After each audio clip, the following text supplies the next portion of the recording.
Are you being overly nice to your ex, not out of love, but out of guilt and shame? Over the last 10 years, I've seen way too many individuals actually torpedo their own chances at a new and improved relationship with the person that they love because guilt and shame completely took over their mindset and their psyche. Of course, you feel bad. You are hyper aware of all the mistakes that you've made. And as a result of that, you feel like it is all your fault. And so you want to be nice. You want to show to your ex that you have changed, that you're different. But it doesn't land because guilt and shame will actually cause you to push this person further away rather than rebuilding love. You may feel like your actions are rooted in love, but actually they are not. And so if you are truly serious about rebuilding a new and improved relationship with this person that you love, we must first address the guilt and the shame. Quite frankly, I understand how you feel, but you cannot focus on your mistakes. We all make mistakes.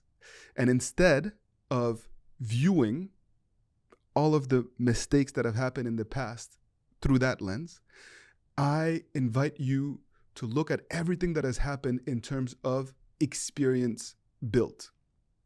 Because experience can either be built through your own mistakes or by learning from others. And unfortunately, most of us have to make mistakes ourselves in order to truly grow and learn. In essence, what I'm trying to convey to you is that you are more equipped today to nurture healthy love than you were a week, a month, or a year ago. And that is a beautiful thing.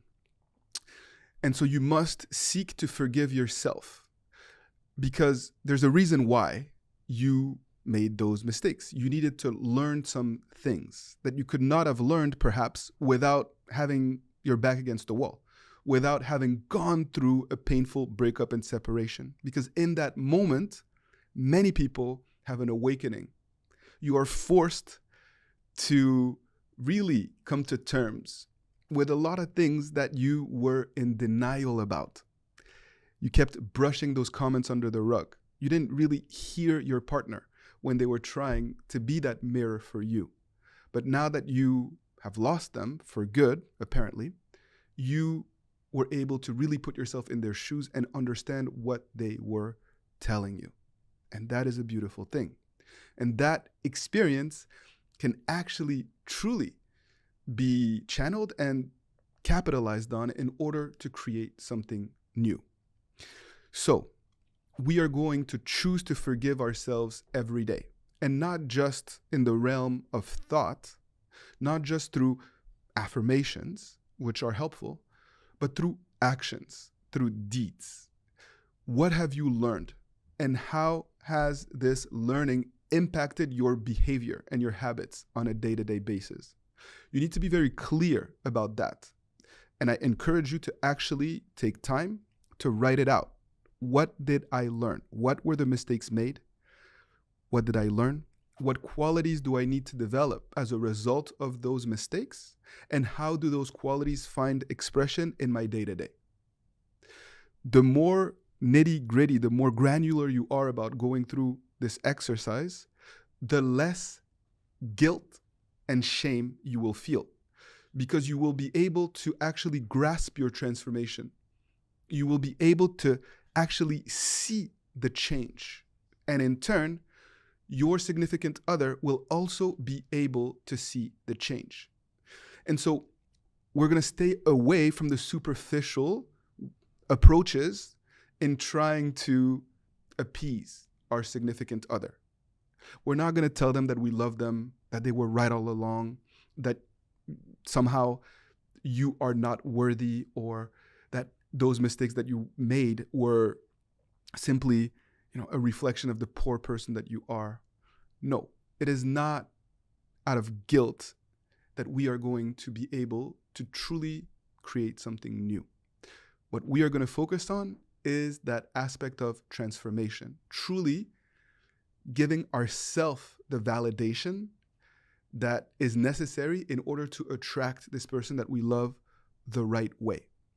So you don't need to say yes to everything your ex says out of fear of losing them. It can find different expressions. Sometimes it means giving your pet that you're attached to, that you love so much because you don't want to upset your ex. Or agreeing to perhaps not seeing your children as much as you would want to see them because you're afraid of standing up for yourself, even though you know that it's the right thing to do. Or never calling them out when they are out of line, when they are perhaps even a little bit emotionally abusive with you because you feel guilty that in the past you didn't meet their needs, you neglected them, you didn't do everything that you could have done. Both things can be true. You could have been a better boyfriend, girlfriend, husband, or wife, and also have the right to set boundaries and to say, no, you cannot talk to me this way. It is not healthy. It is not helpful. It is not helpful for you, for me, for our children. And you, as a noble being, have the right to stand up for yourself. And the more you do, actually, the more your significant other, your ex, will respect you, the less you will feel guilty, the more you will feel empowered, and the more you will be able to lay the foundation for healthy love. I empathize with what you're going through. It is not easy. I know that it is the challenge of a lifetime to be able to rebuild healthy love. But being overly nice is not the way to rebuild sustainable, healthy love. You must seek to overcome shame, to overcome guilt in order to blaze a new path. And if it's overwhelming, if it's too challenging, if it is too difficult for you to do this on your own, know that you don't have to.